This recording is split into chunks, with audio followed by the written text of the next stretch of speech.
अभी हम स्टार्ट करते हैं समुच्चय के प्रकार। समुच्चय के प्रकार क्या है, जिसको टाइप ऑफ सेट्स बोलेंगे समुच्चय के प्रकार। जिससे पहला है परिमित समुच्चय। समुच्चय कितने प्रकार का है, कैसे है, तो देखते हैं। परिमित समुच्चय, जिसको फाइनाइट सेट भी कहते हैं। फाइनाइट सेट, फाइनाइट सेट में वे समुच्चय जिनमें अवयवों की संख्या सीमित तथा गणना योग्य हो, तो उसे परिमित समुच्चय कहते हैं। वे समुच्चय जिनमें अवयवों की संख्या गणना योग्य हो, यानी जिसको गिन सकते हो हम, जिसमें जो एलिमेंट है वो गिन सकते हो, उसको बोलते हैं। जैसे एक के अंदर है x सच दैट x 6 के संभव गुणनखंड है। संभव गुणनखंड 6 के क्या क्या गुणनखंड हो सकते हैं, 1 भी हो सकता है, 6 भी हो सकता है, 2 और 3, ये सारे 6 के गुणनखंड हैं। अभाज्य गुणनखंड अलग होता है, लेकिन इसके गुणनखंड यानी इसमें भाग जा सकता है इनका सबका, तो ये गिन सकते हैं इनको, तो इसलिए ये हो जाएगा परिमित समुच्चय। अपरिमित समुच्चय क्या होता है? अपरिमित समुच्चय वो होता है जिसमें इसमें अवयवों की संख्या को हम गिन नहीं सकते हैं, उसको अपने अगणनीय हो उसके अंदर अवयव, उसको अपरिमित समुच्चय कहते हैं। जैसे कि किसी समतल में स्थित रेखाओं का समुच्चय, किसी रेखा पर स्थित बिंदुओं का समुच्चय, तो कोई रेखा पे अनंत बिंदु हो सकते हैं, किसी समतल पर अनंत रेखाएं हो सकती हैं, तो इनको गिन नहीं सकते, वो होता है अपरिमित समुच्चय, जिसको हम इनफाइनाइट सेट बोलते हैं। अगला हमारा है एकल समुच्चय। एकल समुच्चय के अंदर केवल और केवल एक ही अवयव होता है, जिसमें अवयवों की संख्या केवल और केवल एक हो, एक ही एलिमेंट होता है। जैसे कि 5 और 10 के मध्य पूर्ण वर्ग संख्या, 5 और 10 के मध्य पूर्ण वर्ग संख्या क्या है, 9 है, तो ये एक ही है, तो इसको क्या लिखेंगे, इसको इस तरह से लिख देंगे, तो ये क्या हो जाए, एकल समुच्चय हो गया, जिसको सिंगलटन सेट कहते हैं। अगला है रिक्त समुच्चय, नल सेट या वॉइड सेट या एम्प्टी सेट। रिक्त समुच्चय होता है जिसमें कोई भी अवयव उपस्थित न हो, उसे रिक्त समुच्चय कहते हैं, यानी ब्लैंक, कुछ भी ना हो। रिक्त समुच्चय के लिए जो प्रतीक यूज किया गया ये है phi. Number of element in phi equal to होता है 0। इसके अंदर फाई के अंदर कोई एलिमेंट नहीं होता, ये ब्लैंक होता है, यानी जैसे जो मजला कोष्ठक है उसके अंदर कुछ भी एलिमेंट नहीं है।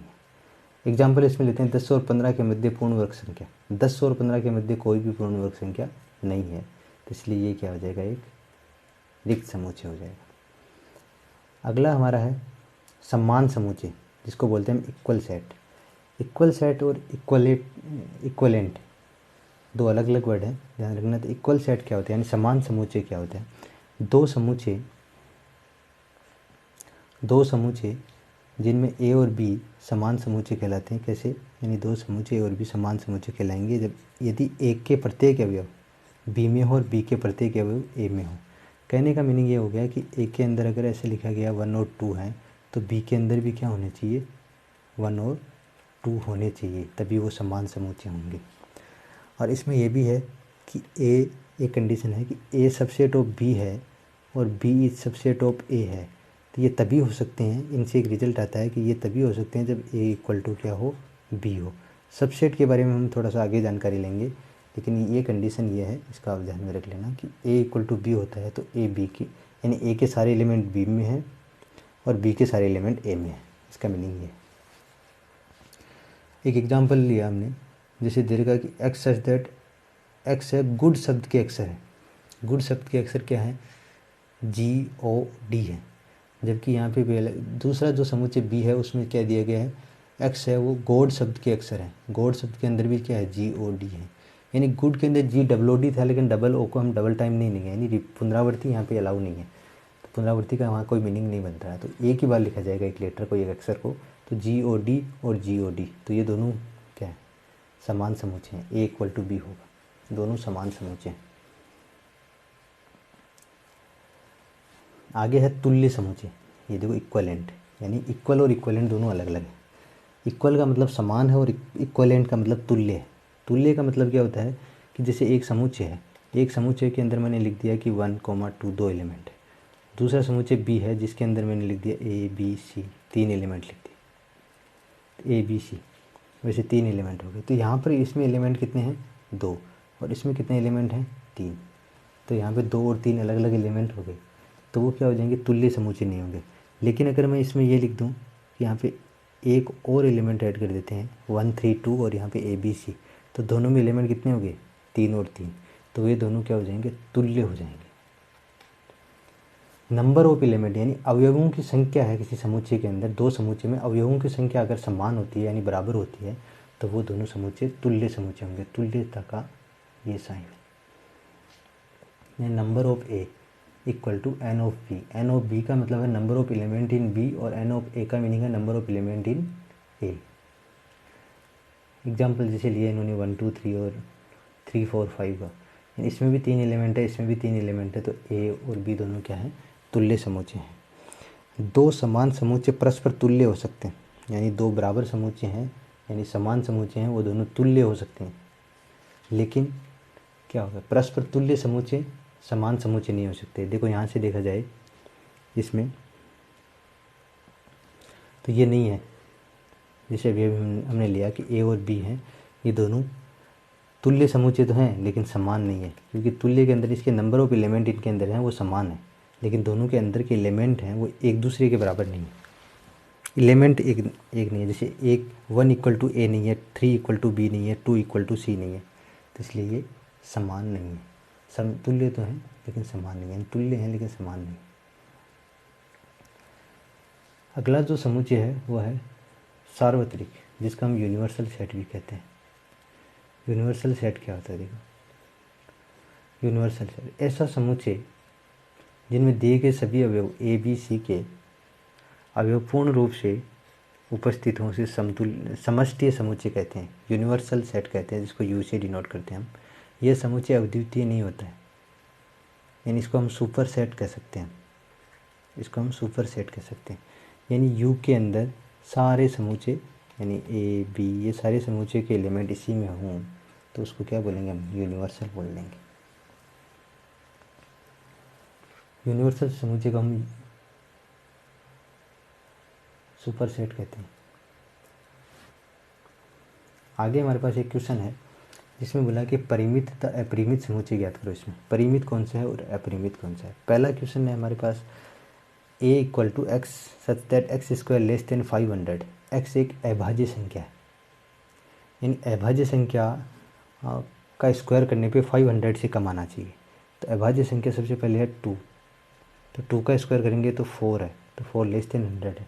तो ये सब चीज़ें गिनी जा सकती हैं।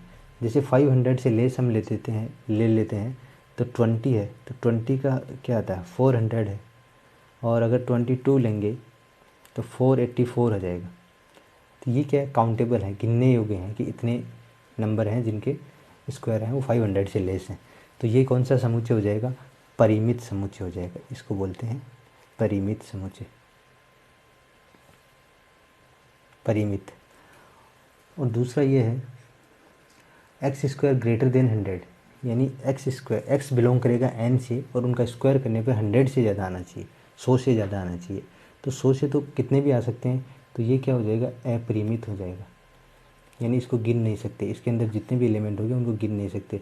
100 से ज़्यादा तो वो अनंत तक हो जाएंगे, तो इसलिए हम अपरिमित समुच्चय बोलेंगे इसको। थर्ड के अंदर ये है c equal to x such that x सरल रेखा पर स्थित बिंदु है। तो सरल रेखा एक ये सरल रेखा है, इसमें कितने भी बिंदु हो सकते हैं, अनंत बिंदु हो सकते हैं। तो इसका थर्ड वाले का आंसर क्या हो जाएगा, अपरिमित समुच्चय है। ये भी क्या है, अपरिमित समुच्चय है। और जो फोर्थ दे रखा है जिसमें डी के बारे में बोला गया है, तो D equal to x such that x Bharat का नागरिक है। तो भारत के नागरिक तो जनगणना से हम चेक करते हैं कितने हैं कितने नहीं है, तो ये एक काउंटेबल है यानी गिनने योग्य है, इसमें किसकी गणना की जा सकती है। तो ये कौन सा समुच्चय है, परिमित समुच्चय है। और जो लास्ट है जिसमें ई के बारे में देखा, एक्स मूल बिंदु से गुजरने वाली रेखाएं। तो मूल बिंदु जैसे यहाँ पर है तो इसकी तो अनंत रेखाएं जा सकती हैं, तो ये भी क्या हो जाएगा, अपरिमित समुच्चय हो जाएगा। तो इसमें भी जो संख्या जो लाइन जाएंगी, सरल रेखाएं जाएंगी, उनको हम गिन नहीं सकते, तो ये अपरिमित समुच्चय होगा। अगला क्वेश्चन है निम्न समुच्चय के प्रकार बताओ। प्रकार हमको बताने की कौन से किस प्रकार का है, कौन समुच्चय किस प्रकार का है। जैसे कि एक्स सच दैट ए वाला जो फर्स्ट वाला है उसमें बोला है कि x such that 30 less than x square less then 35, यानी एक्स स्क्वायर का मान 30 और 35 के बीच में होना चाहिए। तो 30 और 35 के बीच में कोई भी स्क्वायर नंबर नहीं है, तो ये क्या हो जाएगा, रिक्त समुच्चय हो जाएगा। तो इसको हम क्या बोलेंगे, रिक्त समुच्चय। और ये है क्या, परिमित है। इसका प्रकार ये है कि परिमित समुच्चय है और रिक्त समुच्चय है, यानी इसको गिन सकते हैं और ये रिक्त है, यानी इसमें 0 एलिमेंट है। इसमें बोला कि 20 और 30 के बीच में एक्स स्क्वायर का मान, यानी स्क्वायर नंबर बताना है जो 20 और 30 के बीच में, तो वो एक क्या है, 25 है। तो इसका मतलब क्या होगा, इसके अंदर एक सेट है, तो इसको हम क्या बोलेंगे, एकल समुच्चय, जिसको हम परिमित भी कह सकते हैं कि ये गिनने योग्य है। एकल समुच्चय और परिमित भी है। दूसरा ये है कि d equal to x such that x सम अभाज्य संख्या है। सम अभाज्य संख्या क्या है, 2 है, वो 2 अकेली एक ही है जो 2 एक सम अभाज्य संख्या है। तो उसको भी हम क्या बोलेंगे, एकल समुच्चय बोलेंगे। ये भी एकल समुच्चय बनेगा क्योंकि एक ही एलिमेंट है, सिंगलटन सेट जिसको बोलते हैं, परिमित समुच्चय। दूसरा है f के अंदर, यानी यहाँ से लेते हैं f x such that x शब्द एप्पल के अक्षर से बना है।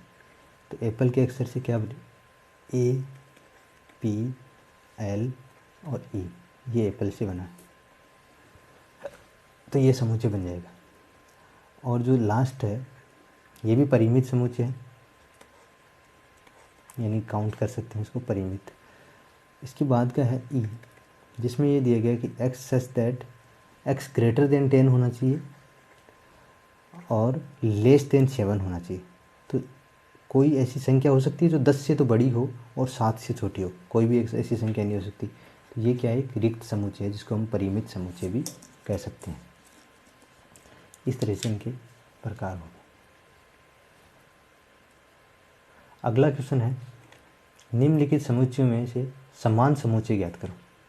तो पहले तो हम इन समुच्चय को ज्ञात करते हैं कि कौन से में क्या है। तो ए समुच्चय क्या है, देखो एक्स सम अभाज्य संख्या है। सम अभाज्य संख्या यहाँ पे ओनली 2 है। बी के अंदर क्या कंडीशन है, एक्स समीकरण एक्स स्क्वायर माइनस 36 है।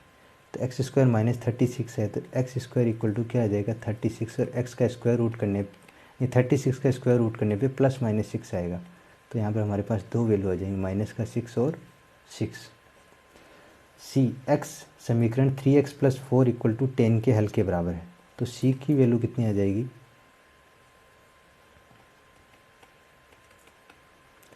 तो 3x = 10 - 4, तो 3x की वैल्यू कितनी हो जाएगी, 6, और x इक्वल टू कितना आ जाएगा, 6/3 यानी 2,